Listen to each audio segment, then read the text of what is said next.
ଥରେ ଜଣେ ଲୋକ ଗୋଟେ ନୂଆ ଗାଁକୁ ଆସିଲା। ସେ ସହରରୁ ଆସିଥିଲା। ଗାଁଟି ତା ପାଇଁ ପୁରା ନୂଆ ଥିଲା। ସେ ଚାରିଆଡ଼େ ବୁଲିଲା, ଭାବିଲା କାଳେ ତାକୁ ଗାଁଟି ପସନ୍ଦ ଆସିଯିବ କି। ଏମିତି ଭାବି ଭାବି ସେହି ଗାଁର ଜଣେ ଜ୍ଞାନୀ ପୁରୁଷଙ୍କ ପାଖକୁ ଗଲା ଓ ତାଙ୍କୁ ପଚାରିଲା, ଆପଣ କ'ଣ ଭାବୁଛନ୍ତି, ମୋତେ ଏ ଗାଁ ପସନ୍ଦ ଆସିବ ତ? ଏ ଗାଁର ସବୁ ଲୋକ ଭଲ ହୋଇଥିବେ ତ? ଏମିତି ଶୁଣି ସେ ଜ୍ଞାନୀ ପୁରୁଷ ଜଣକ କହିଲେ, ତୁମେ ଯେଉଁ ସହରରୁ ଆସିଛ ସେଠାକାର ଲୋକମାନେ କେମିତି? ସହରୀ ଲୋକଟି ଉତ୍ତର ଦେଲା, ସେଠି ଲୋକମାନେ ବହୁତ କଦର୍ଯ୍ୟ। ସେମାନେ ବଞ୍ଚିବା ପାଇଁ ବହୁତ ଛଳନା କରନ୍ତି। ଏମିତି ଶୁଣି ଜ୍ଞାନୀ ପୁରୁଷ ଜଣକ କହିଲେ, ଏହି ଗାଁର ଲୋକମାନେ ମଧ୍ୟ ଠିକ୍ ସେହିପରି, ଯେମିତି ତୁମ ସହରର ଲୋକ। ଏମିତି କିଛି ଦିନ ବିତିଗଲା।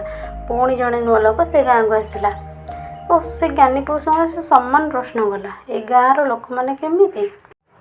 ଏମିତି ଶୁଣି ଜ୍ଞାନୀ ପୁରୁଷ ଜଣକ କହିଲେ, ତୁମେ ଯେଉଁ ସ୍ଥାନରୁ ଆସିଛ ସେଠି ଲୋକମାନେ କେମିତି? ନୂଆ ଲୋକଟି ଉତ୍ତର ଦେଲା, ସେମାନେ ବହୁତ ଭଲ, ବହୁତ ସ୍ନେହୀ, ଜଣେ ଅନ୍ୟ ଜଣଙ୍କ ପାଇଁ ବହୁ ଯତ୍ନବାନ। ସେଠୁ ଜ୍ଞାନୀ ପୁରୁଷ ଜଣକ କହିଲେ, ଏହି ଗାଁର ଲୋକମାନେ ମଧ୍ୟ ଠିକ୍ ସେହିପରି। ସେଥିପାଇଁ କୁହାଯାଇଛି, ଆମେ ପୃଥିବୀକୁ ଯେମିତି ଦେଖିବୁ ପୃଥିବୀଟି ଆମକୁ ଠିକ୍ ସେମିତି ହିଁ ଦେଖାଯିବ।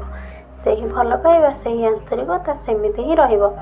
ଆଉ ଯଦି ତୁମେ ପୃଥିବୀକୁ ଲୋଭ ଓ କଦର୍ଯ୍ୟ ଦୃଷ୍ଟିରେ ଦେଖିବ, ପୃଥିବୀ ତୁମକୁ ସେମିତି ହିଁ ଦେଖାଯିବ। ସେଥିପାଇଁ whatever you see in the world will see in you।